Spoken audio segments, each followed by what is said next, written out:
সারা দেশে পশু কোরবানির মধ্য দিয়ে উদযাপিত হচ্ছে পবিত্র ঈদুল আজহা। ৭ জুন শনিবার সকালে রাজধানী সহ দেশের বিভিন্ন স্থানে ঈদগাহ ও মসজিদে ঈদের নামাজ আদায় করেন মুসল্লিরা। নামাজ শেষে পশু কোরবানি শুরু করেন তারা।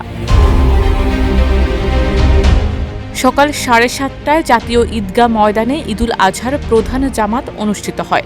আর এটা ওইটা না, কাপড় ধোয়ার একটাই সলিউশন, চাকা অল ইন ওয়ান। এতে অন্তর্বর্তীকালীন সরকারের প্রধান উপদেষ্টা ডক্টর মোহাম্মদ ইউনূস অংশ নেন। এছাড়াও ঈদ উপলক্ষে দেশবাসীকে শুভেচ্ছা জানিয়েছেন বিভিন্ন রাজনৈতিক দলের নেতারা। শুভেচ্ছা বার্তা দিয়েছেন অন্তর্বর্তীকালীন সরকারের প্রধান উপদেষ্টা এবং বিএনপির ভারপ্রাপ্ত চেয়ারম্যান তারেক রহমান।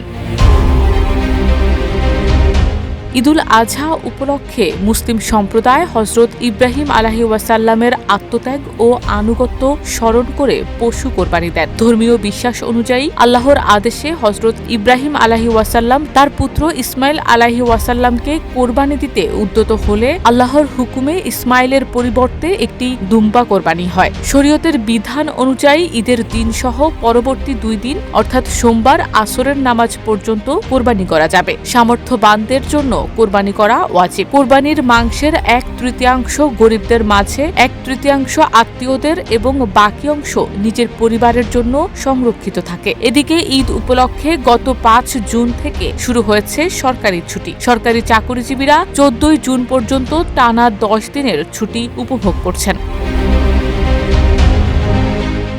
শারমিন নিশু, ঢাকা পোস্ট।